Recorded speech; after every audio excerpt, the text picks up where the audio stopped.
A week before the violent clashes broke out in Manipur, I saw the water world of Manipur in its rawest and purest form. It had been a dream of mine to visit the Loktak lake ever since I read a research paper on it.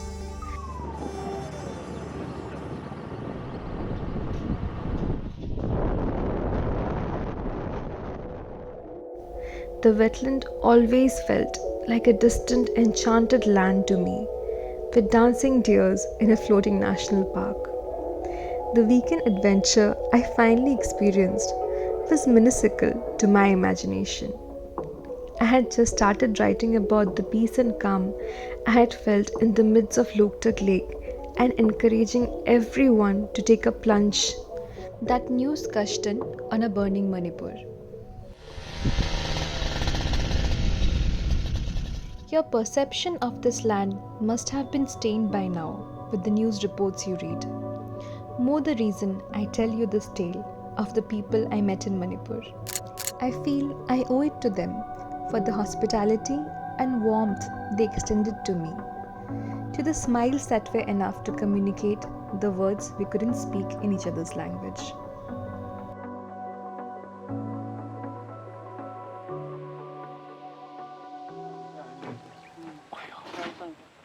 On a clear morning sky, we landed in Manipur.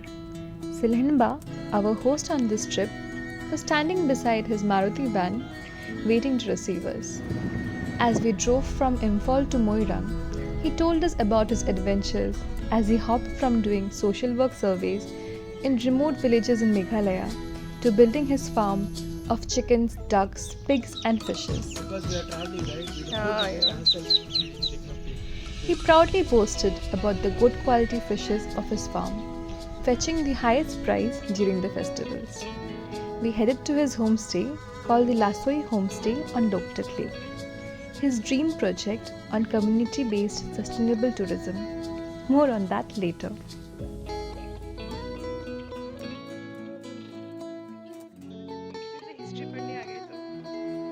One word to define Manipur is diversity. You get a glimpse of the rich traditions and diversity of the tribes of Manipur in the Imphal Peace Museum. The Imphal Peace Museum is a testimony of the Battle of Imphal and World War II fought on the soil of Manipur. It is a story of resilience of the people who woke up one day to bombings in their villages. They became a casualty in a war between two conquerors, a war that they had no inkling of, a war that brought infrastructure development but at a very high cost of life.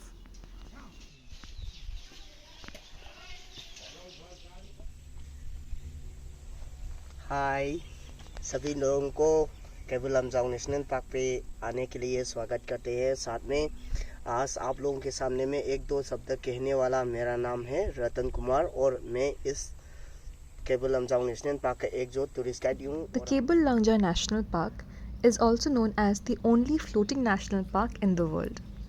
A special characteristics that you get because of the floating biomass called fumdis in the local language. और ये जो phumdi dead and decompose plant से बनता है और इसमें humus ज़्यादा होता है। Humus means the uppermost fertile part of the soil और इसी ह्यूमस में लो specific gravity and high bouncy, that is why this biomass is floating above the water. और इसी तैरने वाला फ्लोटिंग बायोमास के ऊपर में रहने वाला इस हिरन का नाम है संगाई और ये मणिपुर का स्टेट एनिमल भी है और अपना मणिपुरी भाषा भी है।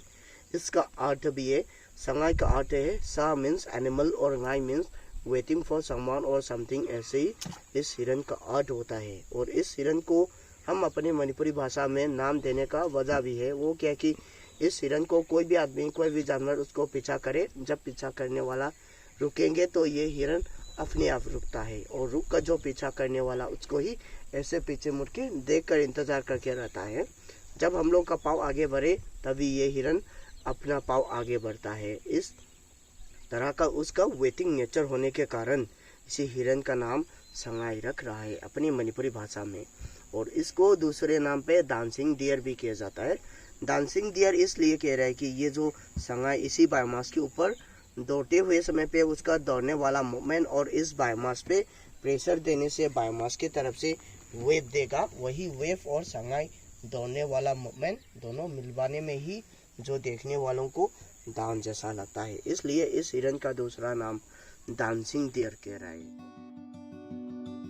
I have shot enough videos to make a separate documentary on this place. The person I met here was Ratan Kumar. Ratan Kumar is a very kind soul, the one connected to nature. His will of being a wildlife guide in Kebul Lamja National Park is driven by pure love and passion for this place. If the value of natural resources is given to its guardians, only then can they be protected.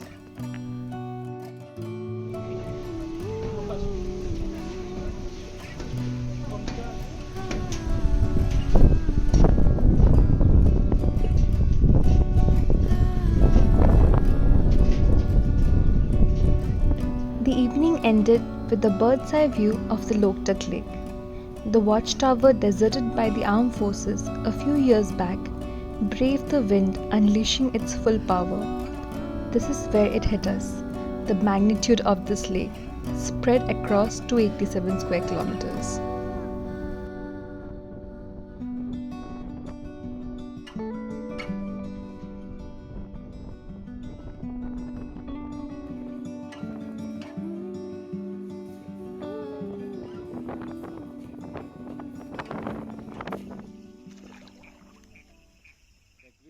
A day before, there was a huge storm in Manipur. It had left the Moirang region in dark. What will happen if it runs over, Loktaji? You will say bye bye to me. In pitch darkness, we made our way to the Lasoi Homestay on a quivering boat. This felt like a scene from the Anaconda film. Every time we moved an inch or a blade of grass touched us. How far is your homestay? It will take around 10 minutes. 5 minutes. 10 people can go comfortably. अच्छा, मैं खींच रही हूँ विकी, तू balance मत कर. As our eyes adjusted to the darkness, we saw our floating homestay amidst the moonlit lake. It's flies, like small insects. Just want to come to the light. You know, it's in the middle of Nowhere. somewhere. We're in the middle of nowhere. We fell asleep that night listening to Manipuri folk songs, courtesy to a local group of guests in the other cottage.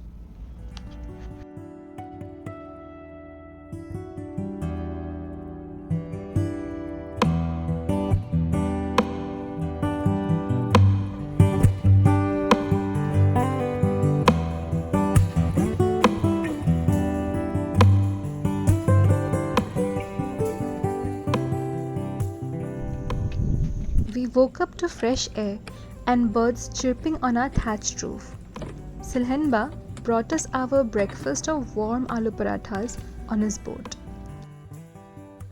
Today was our Loktak exploration day. The day we meet the community of people who call these floating islands their home.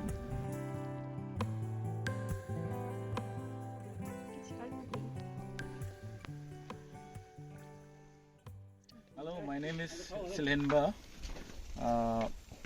Now we are in the middle of Loktak. The place where we are now is called Champu Khangpok. It's a floating village. It's only the surviving village in Loktak. This is comprised of different floating huts where the fishermen use the hut for earning their livelihood. It is built on the floating vegetation which we locally call foam. The thickness of the foam varies from like 1 meter to 2 meters. So the thicker the fumdi is better for building the hut. So on this fumdi it can support this kind of hut. Champu Khangpok is no ordinary village.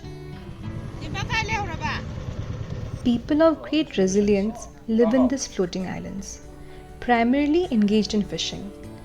For centuries, fishers have thrived upon the lake resources. The cats scrutinized us as we enter their floating home. Rather should I refer to them as dry fish cottage industries. Here I was shown the craft of weaving fishing nets. In a short span of time, our host Silhenba told us about the rich fish diversity of this water body.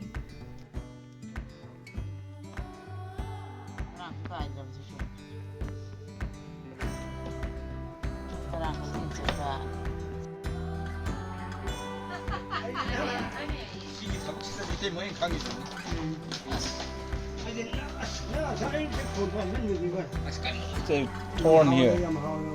This one is a thorn, the white one. So if this thorn like stuck inside your skin, you get poisoned. Okay. Not that poisonous, but like you can get fever, pain, lots of pain. Get way. Whatever the fish go inside, they can come out. Very rare nowadays. Okay. It's very tasty. One of the like most tastiest. Is that catfish? It's kind of a catfish. What is it called? It's called ngasef. The traditional knowledge these communities hold on the fishes should be documented carefully and treasured, lest they are forgotten.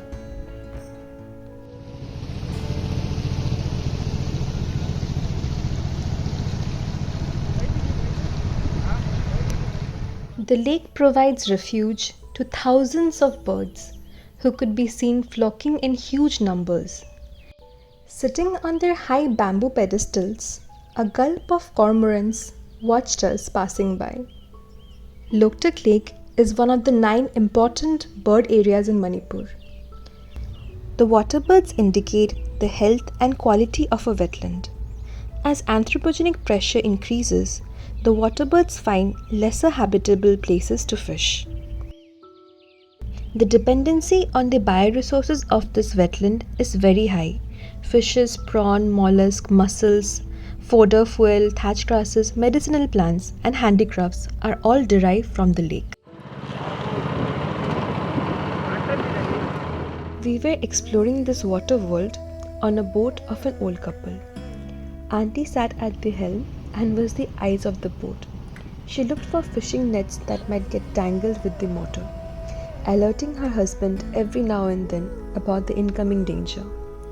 She fondly smiled at me and remarked how I looked like I belonged to their tribe.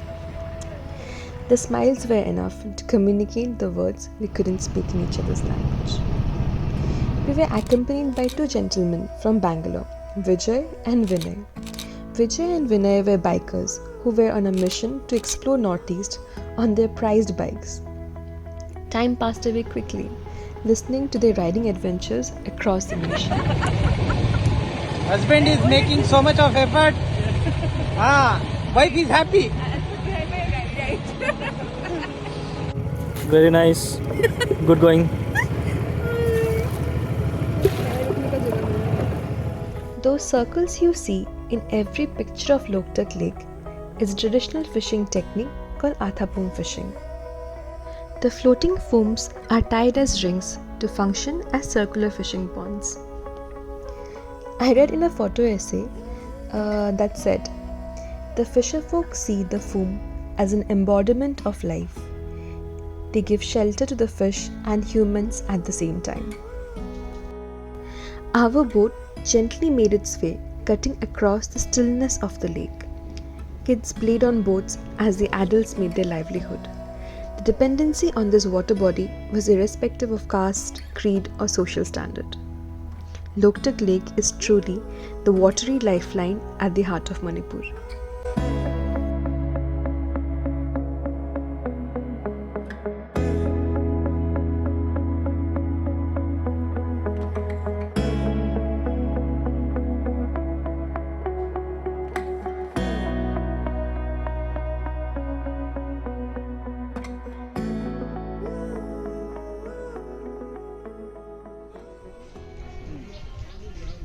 On our way back to the homestay, Silhenba took us to a local museum that was hosted inside somebody's home.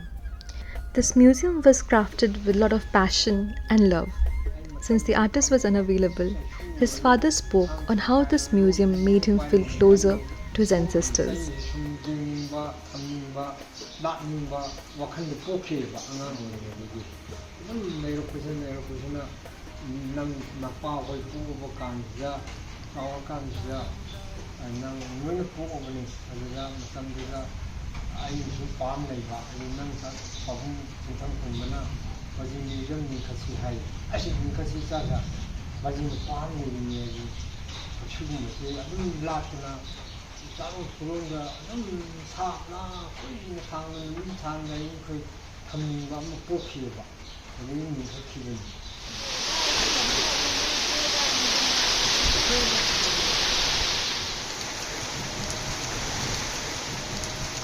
As we made our way back, the skies poured in all the water they could. In Silhenba's tin kitchen, unfazed by the gigantic storm outside, we gorged on chicken prepared by her sister. Chicken is good, no? When the storm finally calmed, we got on our boats, pushed across hundreds of water lilies, and reached the beautiful Lasoi homestay. Silhenba had crafted this homestay with his vision of sustainable community-based tourism. All the experiences we had today that I have shared with you, some way or the other, helps in the development of the entire community. All you need is a person with a vision, and Silhenba would be one such person.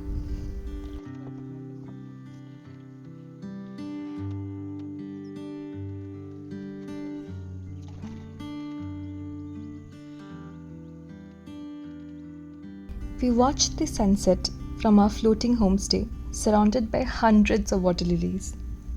Under the painted orange sky, I read my book on the folk tales of Manipur, Wari.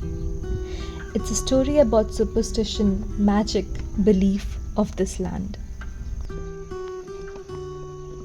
It was here that I felt the calmness I had desired, the peace for which I had traveled for so long. I hope that someday all of you would have been able to experience it. And I wish time would have stopped here.